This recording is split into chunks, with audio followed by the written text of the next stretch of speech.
All right, and welcome once again to the Heller Barnes Ask Us Anything. And of course, we have a great guest with us today. And so, as usual, I bring in my own announcer because he is the best in the business. Johnny, can you tell us about our guests? Let's tell them what they've won. They've won an hour with Neil Hellegers, ladies and gentlemen. Consolation prize. Neil, as like so many of our guests, is a great friend of ours, great friend of mine. We'll try and talk about when we met and why we're friends still. Neil's done how we're friends still? Yes. Yeah, how that even worked out and how Yep. that could possibly happen. Mhm. We'll do some Zach Galifianakis kind of interviewing. He's done well over 400 books. He's an award winner for all kinds of things. Does a lot of game lit. I want to stress that so you don't think he's talking about other things. He may do other things as well. We're going to talk about all those things. But welcome, Neil. We're glad to have you here. I'm glad to be here. Thanks for having me, guys. All right. Go ahead. Well, I was looking at your IMDb database, and I get the feeling that maybe you have some acting background. Is that close? Yeah, I kind of come out of like I came to audiobooks over like a series of other different sort of phases, I guess you'd say, like coming out of grad school into Trinity Rep, which is in Providence, Rhode Island, which is a wonderful town.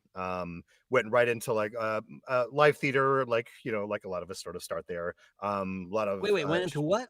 Live theater. It's actual, like when you're actually in front of live people. theater. I thought he said wife beater. I'm thinking a lot of us. Well, it happens in some of the plays. It's the content, but it's not the purpose. I started as a wife beater, then moved on. I mean, the history of American theater certainly has quite a bit of that, unfortunately. But no, in this case, I'm talking about when I started doing Shakespeare festivals, a lot of things like that, which kind of led to some other sort of tendencies or themes, I guess you'd say. And then when I moved to New York, I kind of for a while worked and still do a little bit working aside from doing live theater, which was great, and I enjoyed doing it, and I toured all over the place doing so, as well as working in like the New York area. It sort of felt less sustainable in a family way, so I tried doing more on camera stuff. And so I've done a handful of like the New York television shows. I used to do a lot of a non-union commercial on camera work, which I played a lot of like very goofy dads. It was when like Modern Family was super popular, so they wanted Phil Dunphy and everything. So I made I worked a while doing that, and I was, even if I was working like fairly regularly or kind of regularly, also being non-union because there was more volume of that work compared to on-camera SAG commercial work. I kind of put off joining for a long time. I got waivers, like I had weird like 7 waivers or something like that. And then when audiobooks started, I started doing that for something that I'd always listened to audiobooks, and so it seemed like a really good idea. And I picked the brain of a fellow narrator friend. I did that thing where they took me out to coffee. I didn't even realize how inappropriate that was at the time. That's how green I was. And but when I started to do more audiobook, during that whole time I was doing those things, I was also teaching a lot. And I kind of like created a vacuum for audiobook to suck right into and fill up the space, because nature abhors a vacuum and all that. So science, really. And so, yeah, so I mean, I still occasionally do. I wish I had time in my life to do live theater. That's what I really miss the most. Oh, yeah. And occasionally I'll do things, some on-screen things here and there, commercials now and again. But I'm really glad, and I consider myself extremely fortunate. I try to never take it for granted that I've found myself quite busy with audiobook in a great community, except for Johnny.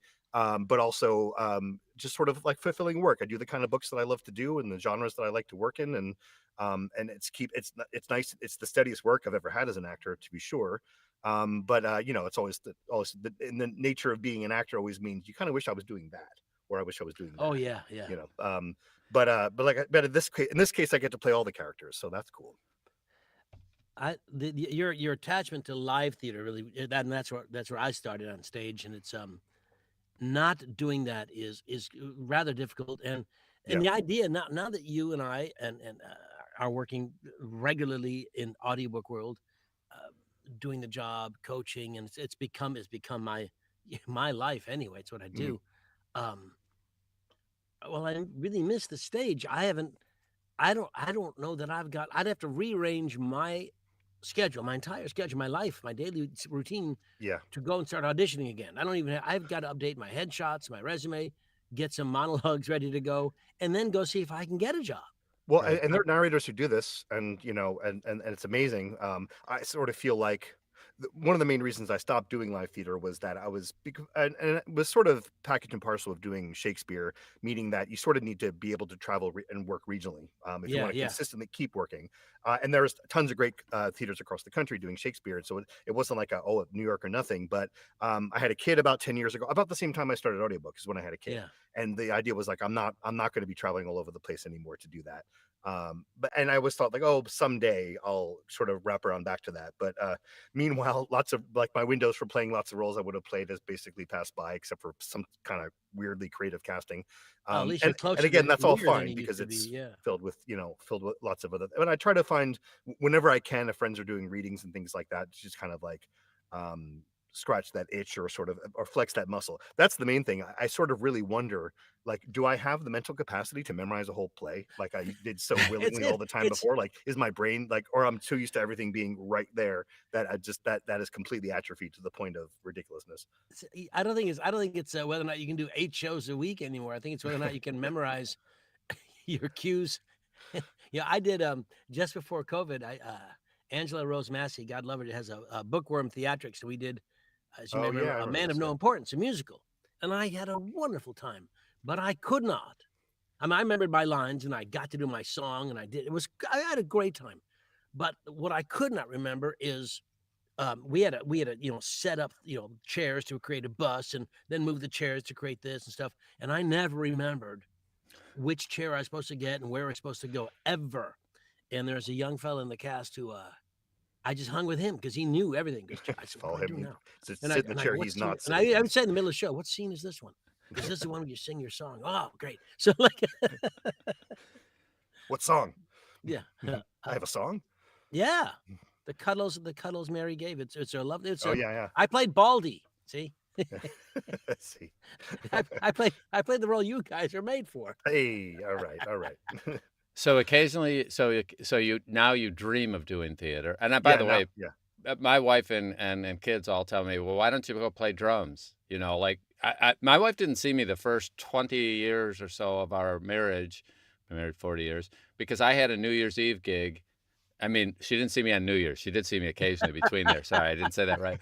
But I never saw her on New Year's because of I was always playing a gig on New Year's, and I haven't played one now in 20 years. And it's, but to Playing go drums and is sit also something that's gone and to the wayside for me too.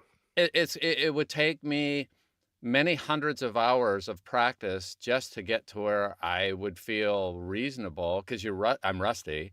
The Yeah. little things that would work, and I'm sure it's the same as an actor. If you don't go out and do it regularly, now you guys, because of doing so many audiobooks, I think you could fall back into it in a very short period of time. But there would be details that would take doing it over and over. So we all have that.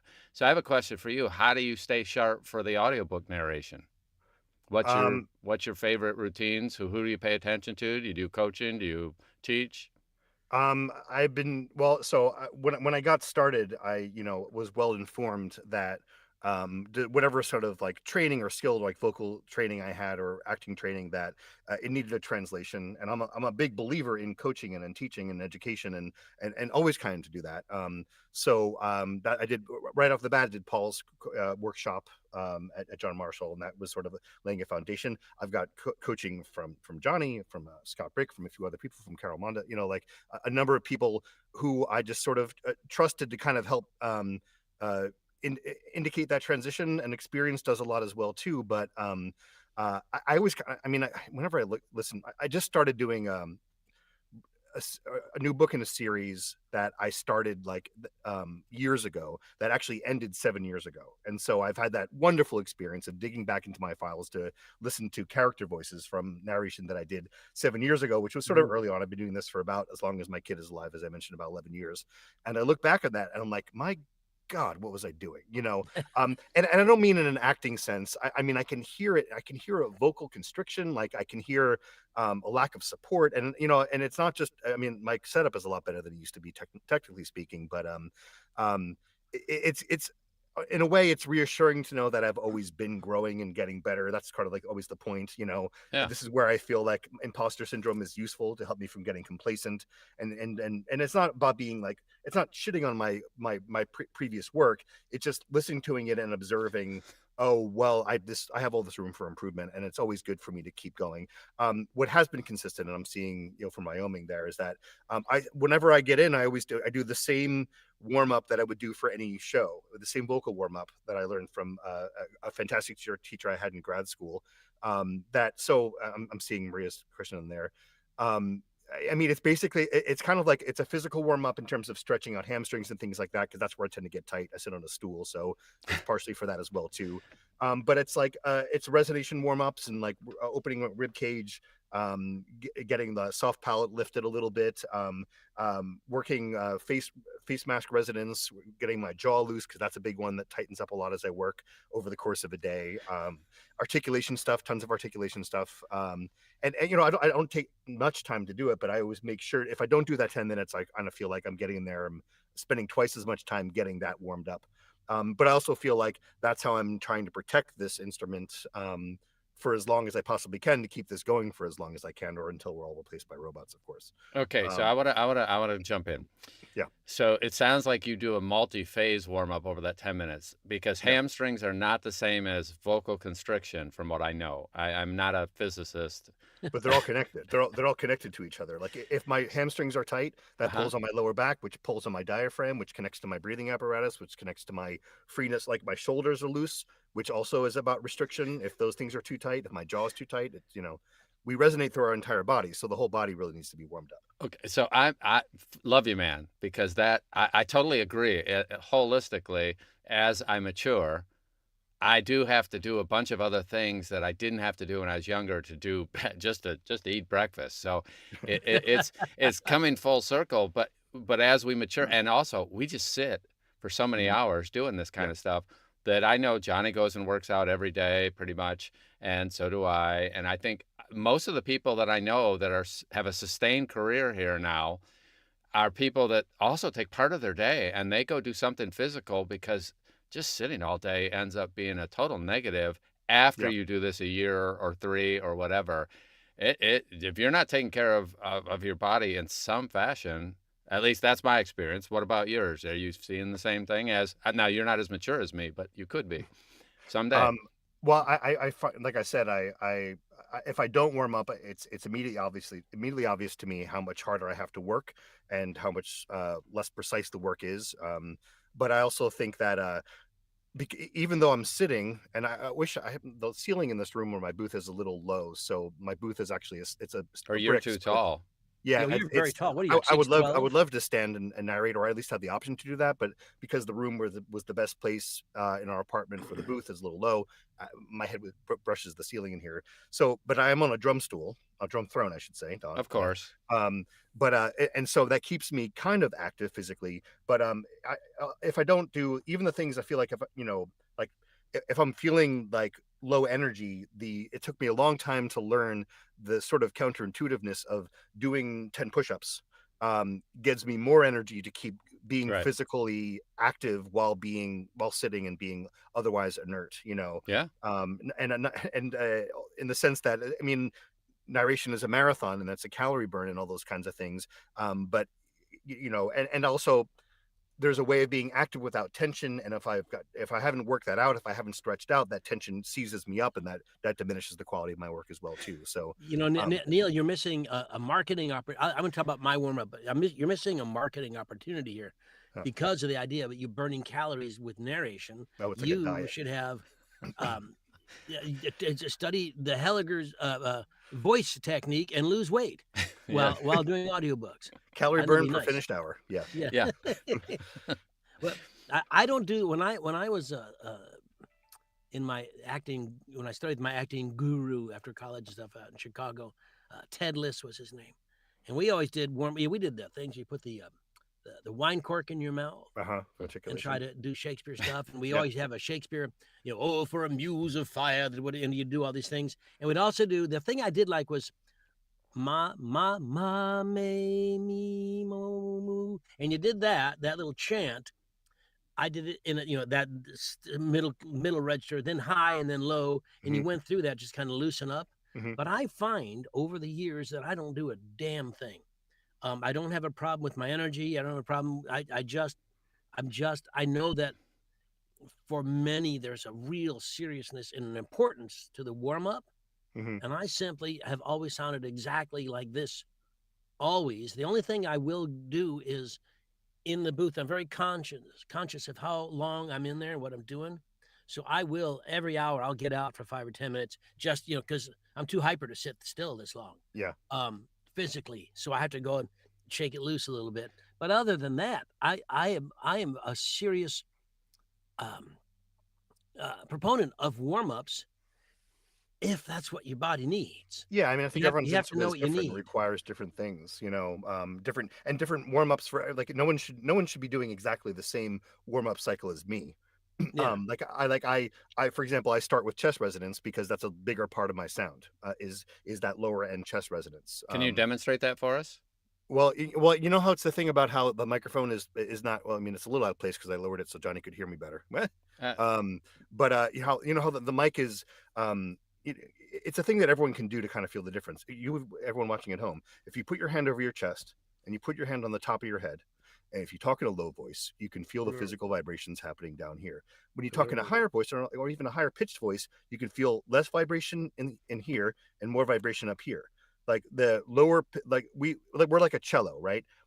These are the strings. It's my The shape. resonance, the voice comes from here. It doesn't come from here. It comes from this instrument right here. So needs to be open and full, like the body of a cello. That's where this is where the sound is coming from. That's why it's a good idea to have that mic not pointed right at your face, but kind of like here, generally speaking, because you're picking up this sound. You're picking mask resonance is a different place where sound comes from, and higher pitch comes from up here as well too.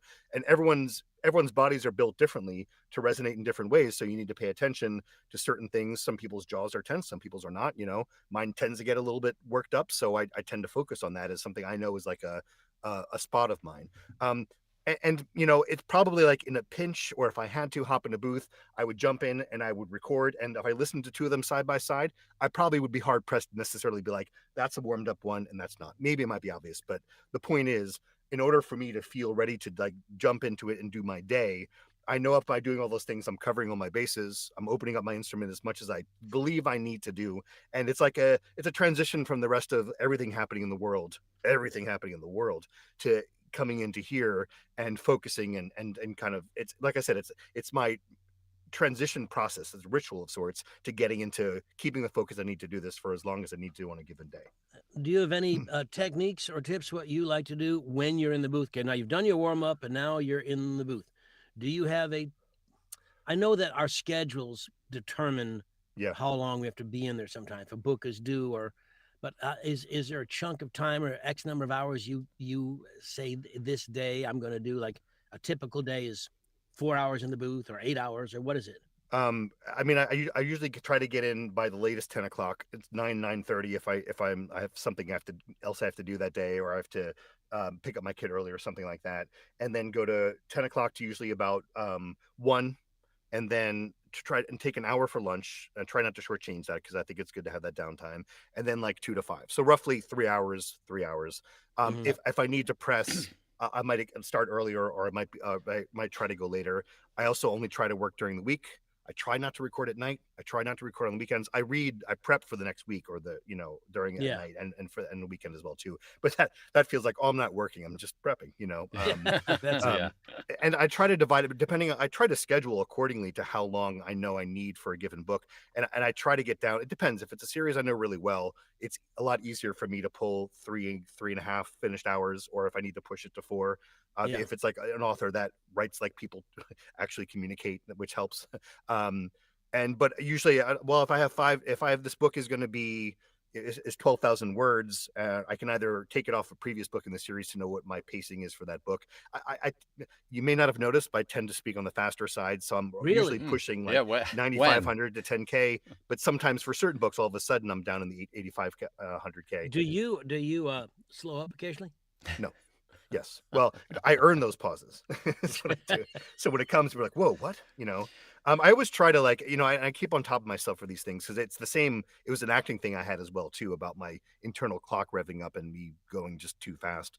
It was one of the very early coaching session I did with Scott Brick, and he was an action sequence. He's like, what if hear me out. What if the action sequences were slower than the other stuff? I'm like, oh, that makes a lot of sense, in terms of how we process those things. And so I'm always on myself to try to keep on those kind of moments and to earn those pauses, because I think those are the things that jump out at people in the or but more than that, it's like that kind of connected thoughtfulness, moment to moment point of view work is what keeps me from getting too fast. Well, I think you'll recall from many of our conversations right here on my sofa, chatting with you, and many times you'll go on very intellectually on this topic or that topic, and I almost always respond with, "Sorry, what?" Which I think is conducive to the conversation and relationship we have. Mm-hmm. Yeah. So I'll go back and explain it again. Joanne and I are taking notes. Wait. Go back when you said my name is Neil. So, yeah. And where were you born? So Johnny, obviously, different people have different kind of, not warm-ups, but rituals that they go into. And I suspect while you don't do all the vocal warm-ups, do you have a ritual when you come in? Like, you get a cup of coffee, you get a certain drink, you put it in a certain place. Do you have something coming in that changes you from, hey, I was out with my dogs and my family, now I'm coming in to quote work? And do you have those sort of things? I don't know if it's. I'm very big on being extremely well hydrated. I drink. I drink gallons of water. I drink a lot of. I go through, and also that LaCroix soda that I like. I go through cases of that stuff. I'm big on beverages, so Okay. I'm definitely well lubed. So when I go, but that, and also if I, for example, like the dogs, I do walk the dogs probably more than they need or want to, or that I want to, just because I think a break out of the studio to clear my head, and I can come back. And sometimes I come back and I'll replay what I did. If let's say I'm doing a bit and I get toward the end of my hour and I said 15 minutes going to walk the dogs or have lunch or something, I know I thought that, and I know that's nowhere in the page. So when I come back in, I'll go back and listen to where that disconnect happened and reconnect. Okay. I think it's important. And Neil is definitely on top of this, is a complete awareness of your connection to the material. So your warm up and your work and everything has all got to be in service to staying connected to the story. Yeah. Because any time, even for that's why live theater is so great. It's easy to be connected because you're generally sharing the stage with other actors and things are happening. And the lines that we always say, how do you remember? Well, if you're playing the character, the lines are naturally what the character would say next. So that's helpful. In a story, in a book, in an audiobook, you're everything. And you need to be fully aware of what's going on every second. And any disconnect is something where the listener, that listener in their car, listener at home, whatever, is going to note something. They're not check out too. Theatrically savant enough to understand what just happened. Yeah. But they're going to say, I got to stop listening. I got to go pick, I forgot my kid's waiting for me at school, whatever. You want that kid to wait for hours while you finish the story. That's what you want. Yeah. Whenever you hear a narrator, and I do this a lot myself too, and so it's an indication to me when I have disconnected, do a repetitive speech pattern where they talk about a thing that's here and they have a little aside, and then they talk about the thing that's over there, and the next sentence is, and they talk about the thing that's over here, then I said this, and it's over here. When it's that repeated kind of pattern, that it's a habitual fallback. Yeah. I know I'm not connected specifically to what's happening, and if I'm checked out, I can't expect the listener to be like, no, wait, what did to not be checked out as well too. And it's in a way it's a simple thing, but it requires discipline to stay inside every single thought and be mindful about every single thing that's happening through the entirety of the book, so you never fall into those patterns, but also so that you're giving something unique and special and specific. Actually, when you listen to the AI stuff, this is the worst. They're the worst offenders of this. That speaking pattern is rampant because there is absolutely no thought connection to it. Yeah. Even if it gets tweaked a little, like some of the better programs do. And also, but that connectivity is where you surprise yourself. That's where you come up with something you didn't plan, or or something unique, or something that's inherently vulnerable, or that's when the emotion can live to it when you're initially connected on that thought level. as like that's how we direct ourselves with, unless you have a director to keep on you about that. But that's the discipline one has to build. And it's where it's easy, even with the warm up, to kind of go through that mindlessly, being like, oh, I've got a million things I need to do today. If I start there with that sort of intentionality and that connectedness, that carries through into my work.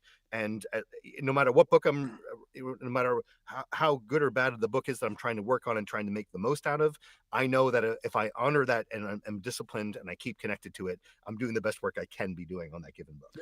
That's a great point. I want to go stay on that for 1 second, because when I work with my students and when Paul Rubin and I teach self-direction and things in our workshops, that's so important.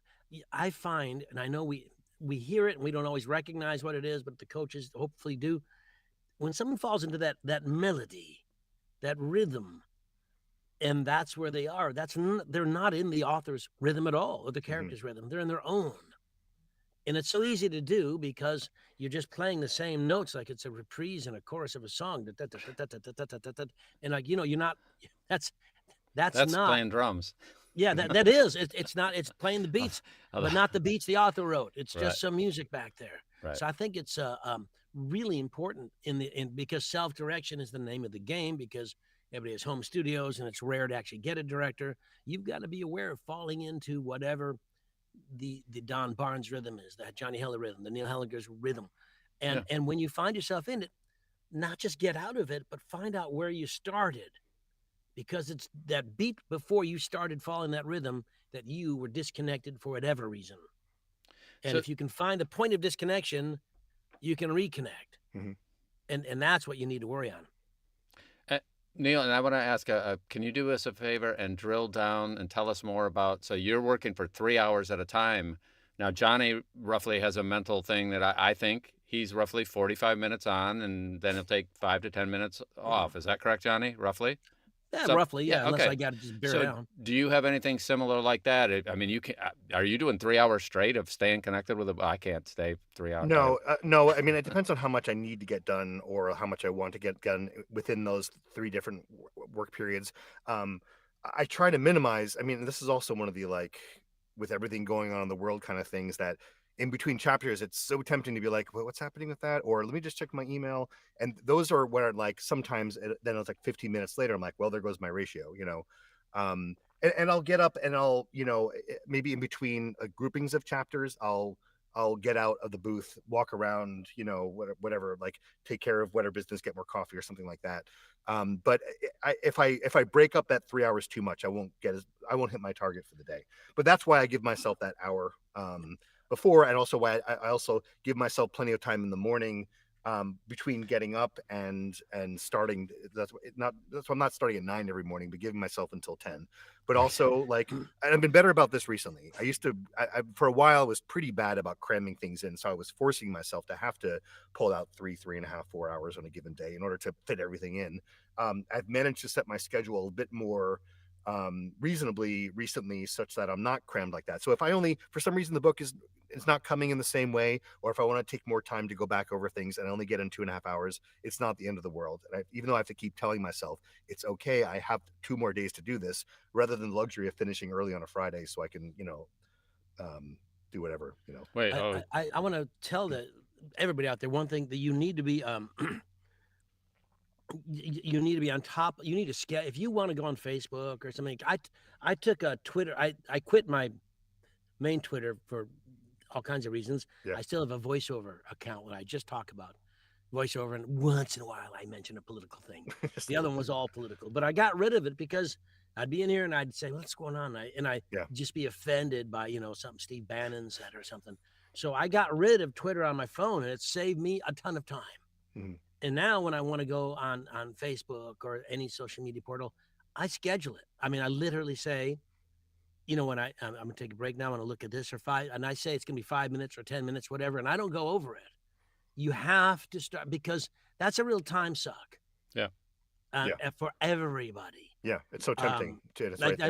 I know that you're big on TikTok. Yeah, so let's segue into that. Talk about that, and then we'll go back to Leslie's comment in just a second. But tell us about your TikTok experience. So wait a second. So, like, you started with 0. How long ago did you start? Because make sure that the audience knows. Last I checked, you had 11,000 plus TikTok. Is that even close to accurate today? Yeah, it's about that. So what that was is like I was aware of it, of the TikTok that was out there, and it wasn't really a participant. It kind of came around the first sort of early kind of AI scares, and the idea was that, and I feel this is good for any narrator to do because the game has changed in terms of getting work, in terms of having a persona, a brand, is as a public facing thing, not just an industry facing thing. And so my idea was, okay, I'll start with the TikToks, and I'll kind of do the sort of posts that a lot of other narrators are doing. That was about my life as a narrator, you know, and I would try to be like, I would throw an extra twist on something, and it was fun on a certain level.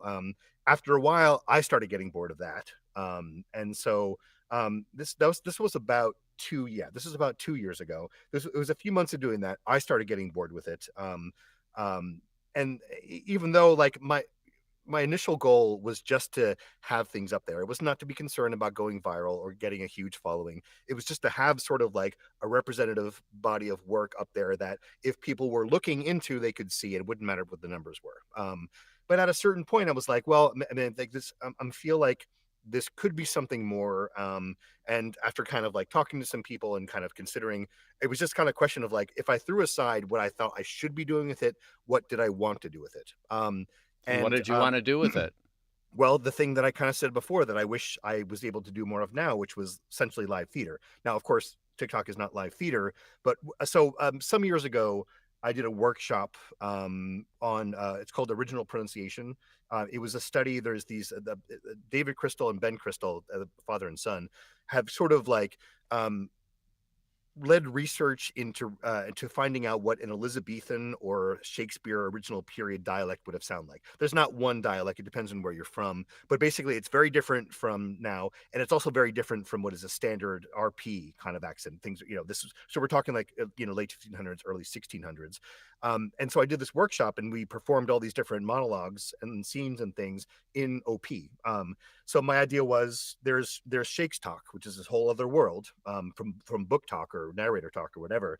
And so like what if I wanted to do something that fed me more, and just because it didn't matter anymore, I wasn't concerned about getting hits Views, or getting yeah. numbers. I would just like using this opportunity to do work that I wanted to do. And so I started with, with some Hamlet and cycled through some other things, Scottish play, Julius Caesar, like the hits kind of, and then segued into like the Jabberwock. And then I started doing constitutional amendments. And of course, life being what it fucking is, those are the ones that started to catch on. People are like, oh, forget all the narrator bullshit. This is to be or not to be in OP. And so that started to, well, and that became a good exercise also because I always insisted on memorizing the monologue, and I thought I would post once a week. And I said to myself, I would post once a week until I got to 10,000 followers or whatever. Wow. And that took about, I guess, a little less than a year, like 8 months or so of doing one post a week of something, and memorizing once a week, which That's hard, burned, yeah.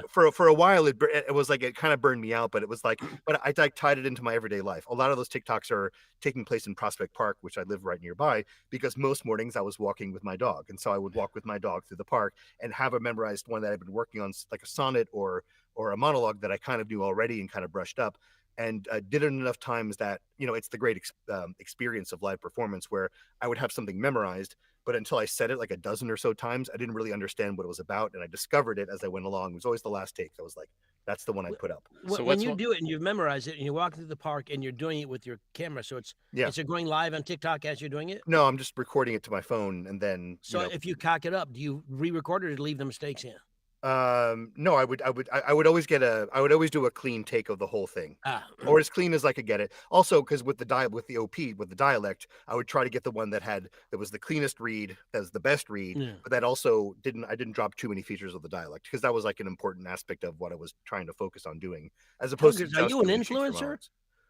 No, I don't think so. I don't think I have. I mean, I'm not sure exactly what that means nowadays in terms of like how numbers translate, but I think it means sneaker companies offer you money.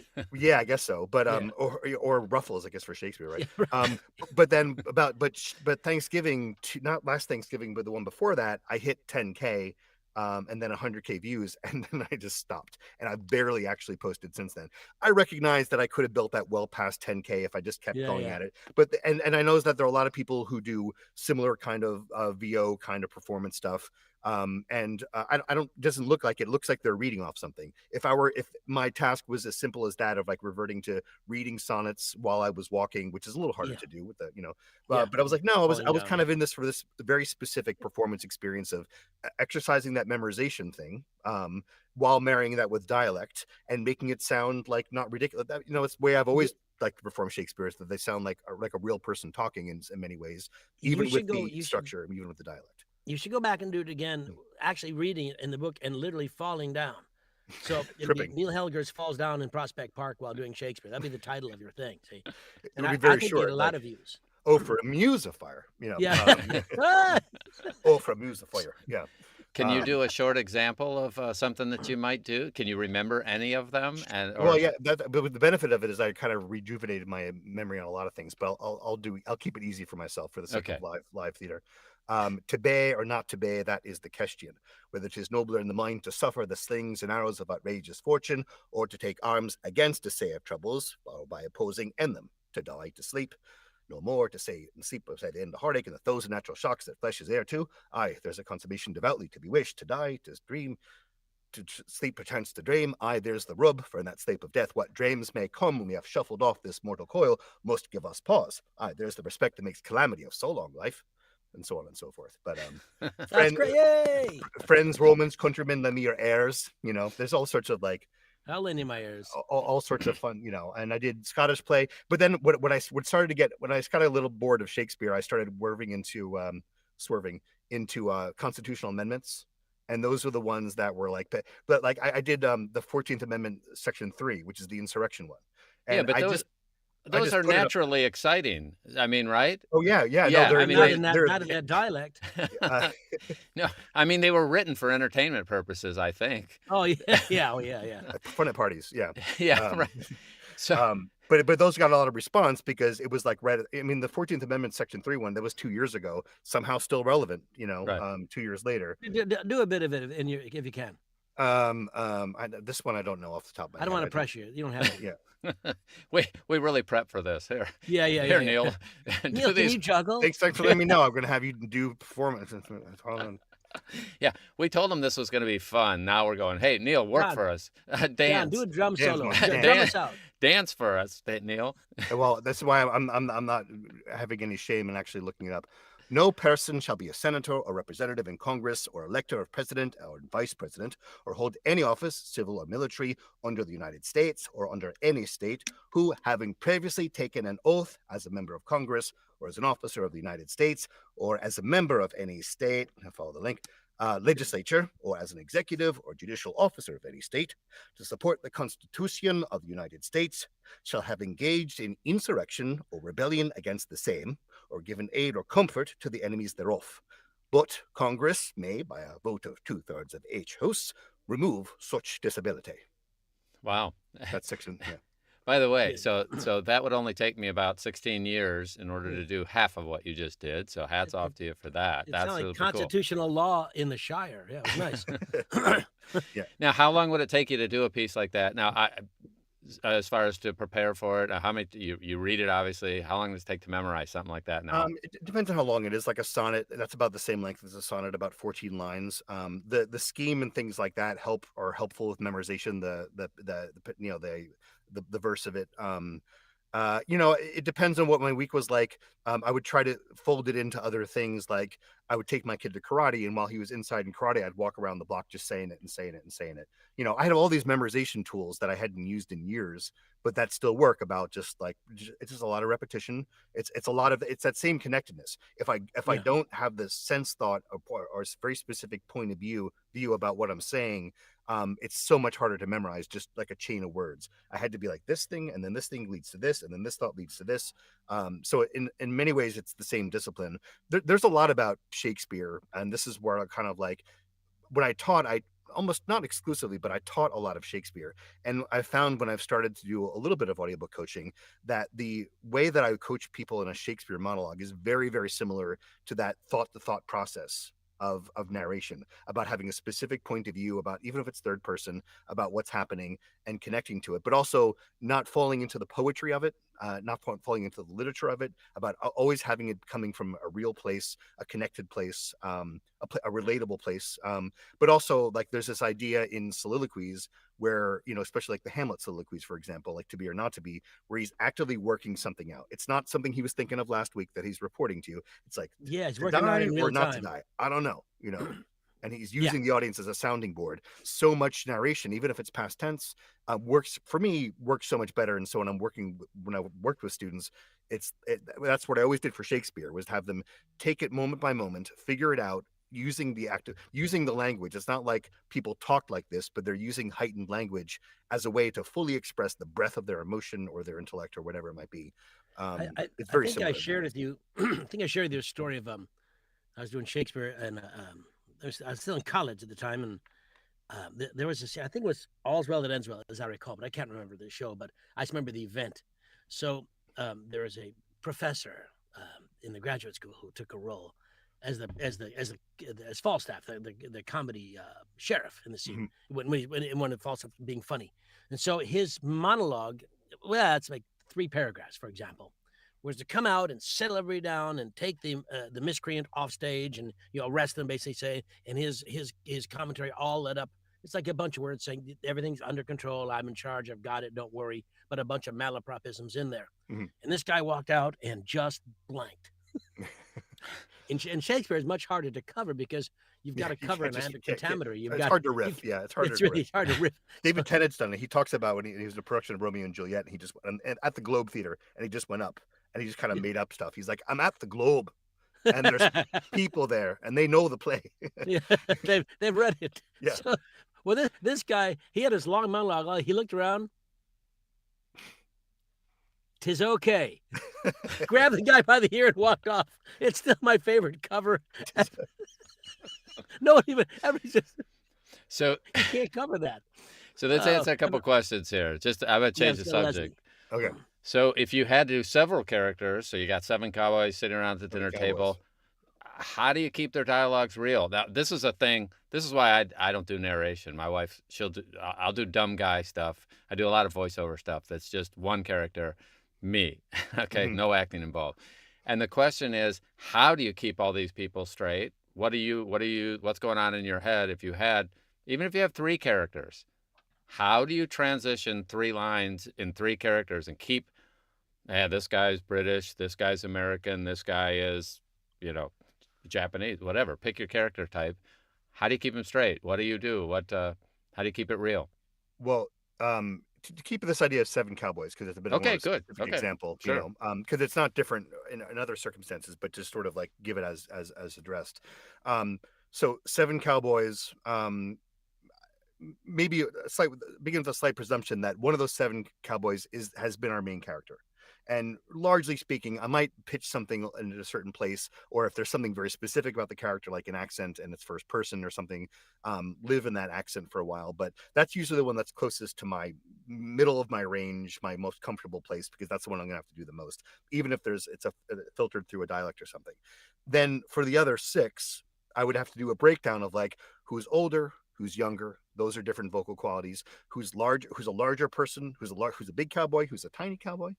And then also those things is a good start in terms of like, I think when you're voicing a character, you're embodying something about them that tells you about maybe something about their physicality, but also their personality. And that is also can be related in differences in tempo, in how expansive their use of vowels is. For example, you have one cowboy who talks long like this, and then you have another cowboy who talks like this. Those are automatically going to be 2 different people, or you can establish them as 2 different people using the attributes to kind of help you along. But so I can label all those out and try to be as clear of those differences and those distinctions as possible.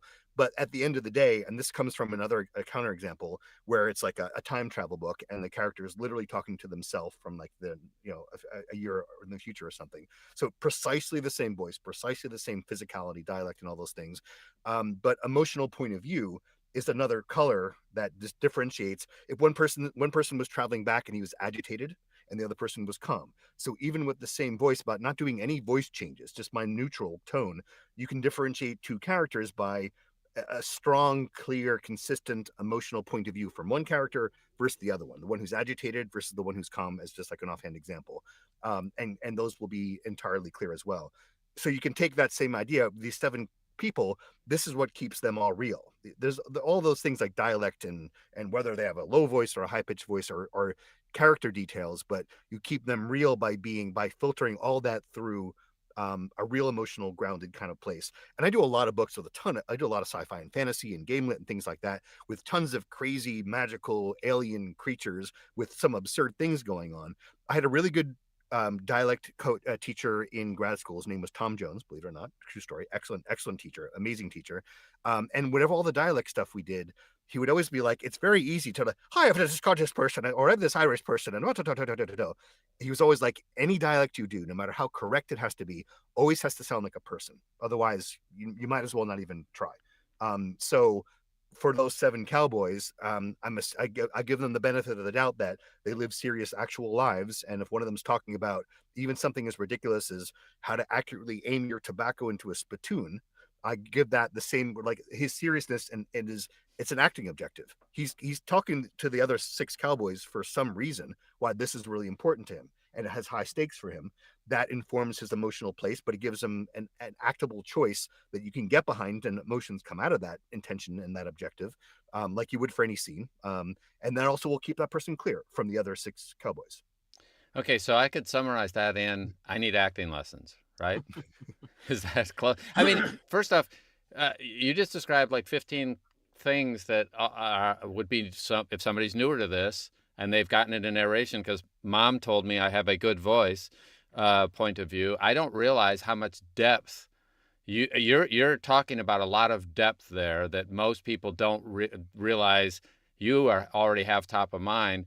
And that would you start with 2 characters? See, like, you know, Don being a simpleton in this area would say, how are we going to get 2 characters to where we're going back and forth and then add a 3rd one and then add a 4th one on top? But how would you recommend they start?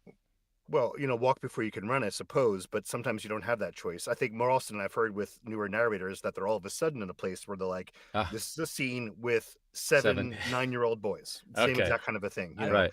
And so if someone is working and they're, and they have a gig, I think they would be expected to do the 7 cowboys, I think so too. Like they knew it before they said yes to it, So it might take them a little.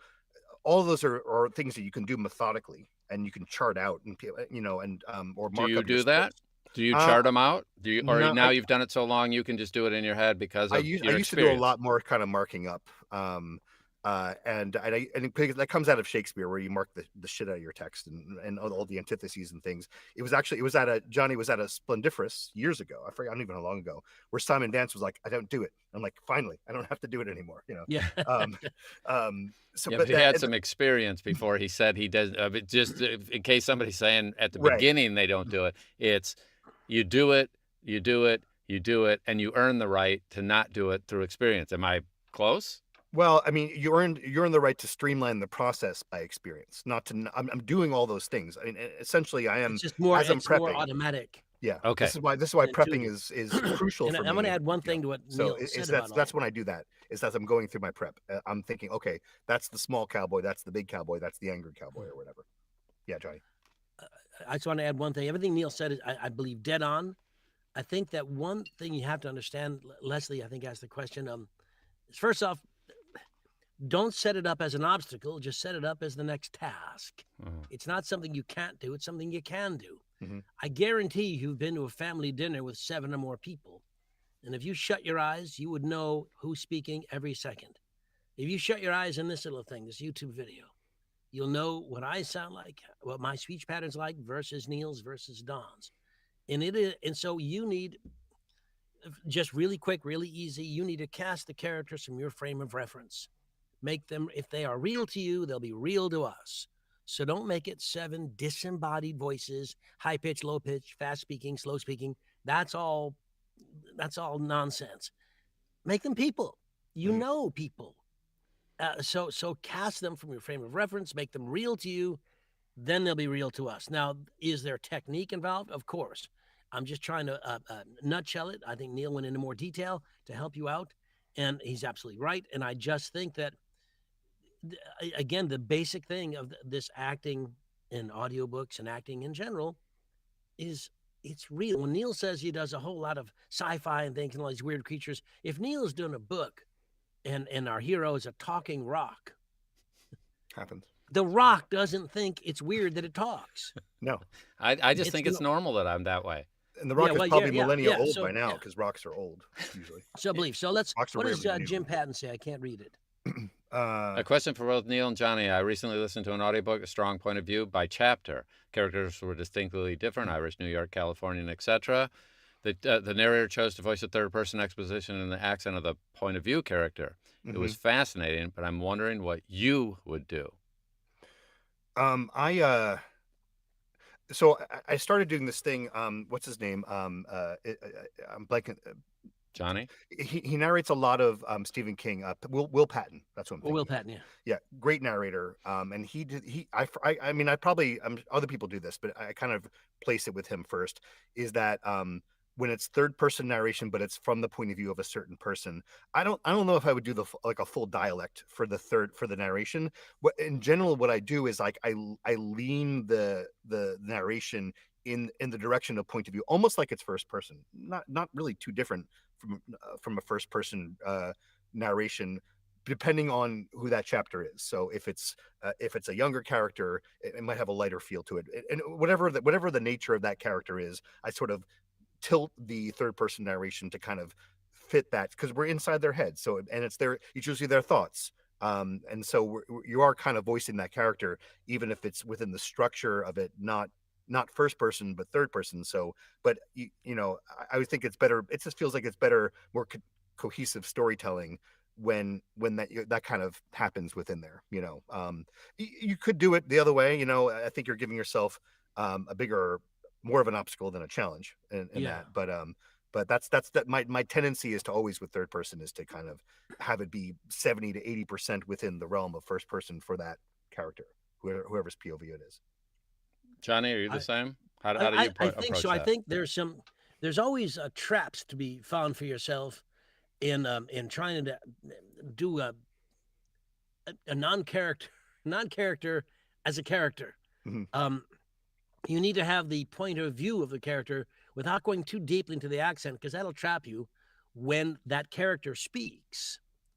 It's hard to differentiate. So there's some issues, but it'll feel right or it won't. I know for a fact that I listen to a lot of nonfiction, a lot of, to be honest, presidential histories and military histories. That's what I like. So, and there's one book that was tremendous. I'm not going to tell you who it is, because the actor was brilliant, except that he gave voices to every single character. Wow. And this is in the mid 1800s, and he doesn't know what anybody sounds like. And he also voiced a presidential wife like this. Poor Molly. Which I'm like, it really takes you right out of the book. It's like, don't. Hello. But that's why we don't do that. Yeah. Don't out me, Johnny. Okay. No, I'm not going to out anybody. I'm going to say which president. I'm not going to go there, because I thought he, was a male actor, did a great job, except every time he did a character, he threw Irish and Scottish, and he's just trying to show off accents that just took you right out of the story. Yeah. So here's the bottom line, Jim Patton and everybody. You got to keep the listener engaged. If you're doing accents to show that you can do accents, that's not engagement. That's self-promotion, and it doesn't help anybody. No one's going to like the story. What choices can you make and should you make that engage the listener to make a more compelling read? And that's it. That is it. And whatever the answer to that for you is, that's what you want to do. I mean, it's one of those things. It's like there's a reason why like the standard read for nonfiction is to not do full character voices. Yeah. And the reason, first and foremost, is that you don't fall into that pitfall where you're it's sort of like, look at me, I forget exactly who put it to me this way, but it's whenever I do nonfiction, my thought is that I'm playing the character of the author who cared so much about this topic that they did all this research and they quoted all these people. So when you're quoting William Howard Taft or whatever, it's not like that William Howard Taft was not speaking through, and it's not present. It's not. Can you show me in the room where William Howard Taft is? He's in the bathtub. But it's more that this quote is being provided by this enthusiastic author who loves history to say, can you believe William Howard Taft said this about Teddy Roosevelt? Yeah. And so the read is the enthusiasm of there's just as complete and consistent of a point of view, but it's the point of view not of William Howard Taft, but the point of view of the author supplying this quote to make the point that they're making about this very exciting thing about the Forest Service or whatever. And Okay. I think we have to point out that there are everything we say, no matter how, there are exceptions to every rule. Always, always, always. I'm doing a book right now, nonfiction. It's a bio, and it has to be done in a certain accent, or the jokes don't work, the lines don't work. It's simply our hero, our author says, I speak a little bit like this, and if you don't have a little bit like that, it's just simply not going to work. So I've made the decision that I normally wouldn't, to give a bit of an accent in the read. Yeah. Otherwise, the book won't work. I remember when I did. But as the character of the author, it sounds like. Right? As a character of the author, throughout, because it's his story. Yeah. Right. I don't want to give it away because I don't want anybody to take the book from me. But when it's done, it's all gonna. I mean, people will like it or not like it, and one of the things they will and won't like is the way I'm choosing to do it. But for me, it's a more compelling listen. Yeah. I may prove to be wrong, but and if that's the case, so be it. But there's exceptions. I did George Carlin's estate had me do his book I mentioned, and I did the narrative a little bit character, but I didn't do any George Carlin impersonations except on the comedy bits. George Carlin's comedy bits only work if George Carlin's doing them. The same as Stephen Wright. The same with the Rodney Dangerfield. Yeah. Like Stephen they Wright have to have work if you're their characters enthusiastic. part of it. Yeah. So Okay. so there are exceptions to the rules. Just be aware of that. So I want to, Paul brings up something here, and because he put this comment in, it makes me think, first, he's absolutely right, and we need to amplify this because it's an excellent point to amplify. The original question basically came down to, darn, I have 7 characters I have to freak out about, and Johnny just summarized it of, wait, no, you're kind of thinking of it wrong, because that's what I would think of first is, oh no, I've got 7 to do. And what Johnny said, and Paul's amplifying, and he's absolutely right to amplify it, it's that, hey, I now have a little challenge in front of me, and this is the next thing I'm going to do. No different than, well, I have lunch this afternoon, and it's not an obstacle. It is definitely something on my task list to just figure out. And there are a ton of resources out there that could help with this if you are blanking on the next steps, because there are so many resources in terms of coaches you could go to and say, hey, here's my current challenge. How should I approach this based on where I'm at right now? Because obviously any advice that Johnny would give me would not apply to 2/3 of our audience, because you guys are further down the road in that character development. Maybe you are already doing 2 or 3, and that's no big deal. It's not as big of a mountain to climb if you get some help too. And so that would mean going to Johnny, going to Neil, going to somebody that does that kind of thing. And keeping our head straight in a lot of this stuff is the biggest thing that's very, very difficult for many of us when presented with a new challenge. I've got a book, I've got a bunch of characters. That's not the right approach. Well, that's what I love about that. That Paul said that, but we just need to remember. And I think this goes for no matter if you've been doing this for a year or for 10 years, 15, 20 years. This is a weird analogy, but follow me for a second. For one reason or another, like between like camps and like a friend who lived down the block from me and in my high school, I've been like doing very, very casually archery for like a lot of my life. And like it's something like I know it's a hobby whenever I get the chance to do it. There's a place nearby me in Gowanus that's like an archery center, and I went there recently. And you have to do like an initiation, not initiation, like a basic training thing. Bloodletting. They bled you, right? Yeah. They paint on yourself. You have to do like a training course so that they know that you're reasonable about it. And they had different, the bows are these recurve bows, most of them. And they have this sort of aiming thing on it. So there's a slightly different discipline involved there that I'd never encountered before, even if I felt myself to be reasonably okay at archery. what I found myself doing it, and this is the analogy, is that I would be focusing on one aspect of it. Like, for example, having my fingers kind of placed in a certain way, and then when I released it, to not throw my arm, because that would throw the aim off, you know? Right. And so I'd be focusing on doing that. And then while I was doing that, I'm like, oh, I was so focused on this thing that I forgot about that I wasn't supposed to grip the bow with my other hand, but kind of let the weight of the pull keep it sort of nestled in my other hand. So then, but once I got this down and it was feeling, and this was to some extent kind of worked into my muscle memory, then I could think about this. And so with any kind of technique based activity that that's a variety of different things that you're grouping together in order to do the thing. It's very easy when you're focused on one thing to forget about the other things. And part of what experience is integrating all these things together, not effortlessly, but in a way that you're not forgetting this thing for the sake of this thing. That you're remembering to doing both by habit, or like Paul said, we just have to remember all these different things to keep a point of view, to keep people sounding like they're real human beings, to be on top of all of the whatever disciplines you need to warm up, whatever all those things. You just have to remember to do all of those different things, and to try not let important details go by the wayside, which is so easy to do. Like I've had books where I listen to it afterwards. I'm like, wow, I forgot to to do this one thing, and now the book is trash.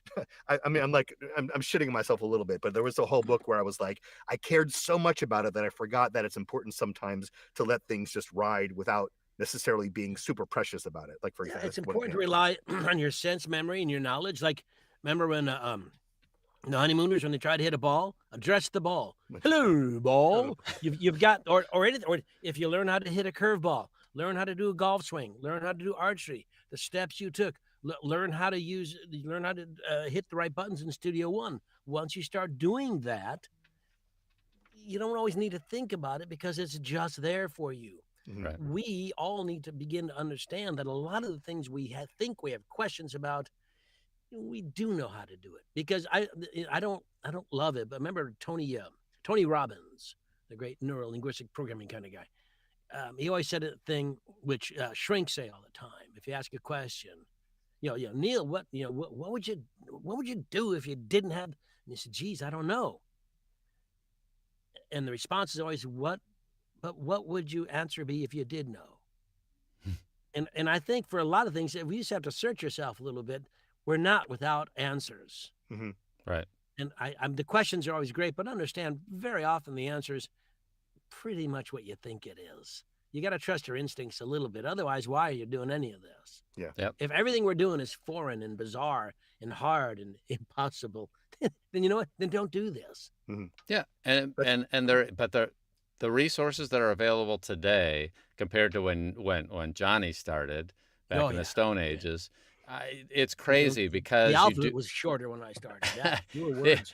You have the ability to find some people Manhattan to help is you along complete this forest. path in so many venues, including ours and 400 other ways of doing it. So it is a great time to be doing this stuff because you have so much resources available. So and to transition here as we come to a close, Johnny, what do you have coming up this next couple of weeks that could possibly be a way for people to educate themselves on some of this stuff? Do you have anything that you could think of? I'll tell you, but real quick, I want to say that was a great hour. What a great time. It flew by. Leo, I love you, man. You're just great. Thank you.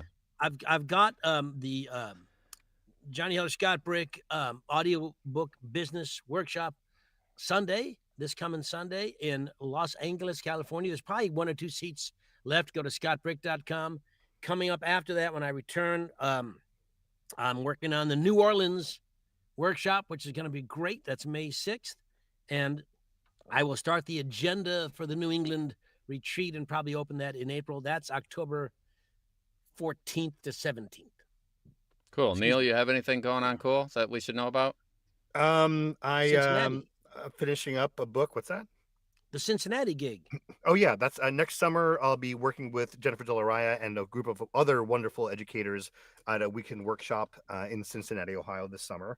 I've been kind of alluding to. I'm slowly I'm slowly, I hate the phrase hanging a slate because it feels so like, here I am, look, but I'm slowly starting to reintegrate my past 15 years of teaching experience with my 10 years of narrating experience and kind of doing a bit more of that. But otherwise, it's just books that I'm excited about. I'm starting a series. Oh, I don't know if I can talk about it, but I'm always busy doing a nice balance of game lit and trad books and working independently as well as with pubs and in a way that feels very kind of healthy. The indie stuff is fun because that means I get to work with a lot of friends. That's always good. Just kind of slowly baking as the weather gets slowly warmer. Cool. And I have an upcoming gig next weekend also, but mine's evergreen, meaning if you miss it, you can see the replay. We're trying something totally different. I get this tech support call all the time. Like, people call me and say something like this: I can't find these files. These files are missing. People don't have their computers organized. So I'm put together a seminar that is called, hey, we'll help you find your files. But essentially, how to be organized on the computer end of it. For a lot of people, that's not their strength when they get in this business, and they don't start off organized. And I'll tell you, these two guys, when they're doing hundreds of books, they end up at some point having a complete system to manage how they're going to do all this stuff. You don't have to do their system or my system, but you do need a system. And the funny thing we're doing about it, this one's weird because we're doing a select your own price. You could do $5, you could do $500. You can choose anything you want to attend this one and or see the replay. So you can see that on our site, vojumpstart.com. And if you can't find it, just call me or send me a message. But we're doing this, name your own price, because what we really want is the community of people to not call Don with, I can't find my files, okay? And how to be organized in your tech stuff without freaking out, because if you just have a little bit of organization, you don't have to be perfect, you can save yourself hours down the road and a panic when things seem to go south. And there are a bunch of little tips and tricks I've learned along the way to help a lot of people do that. So cool. First time, name your own price. So next week's the Audis and Johnny, and we got a bunch of cool stuff coming up and a bunch of cool people coming down the road. So be sure to join us. Be sure to subscribe. Check in next week. Every Tuesday, we're doing this at 10 a.m. Pacific, 1 p.m.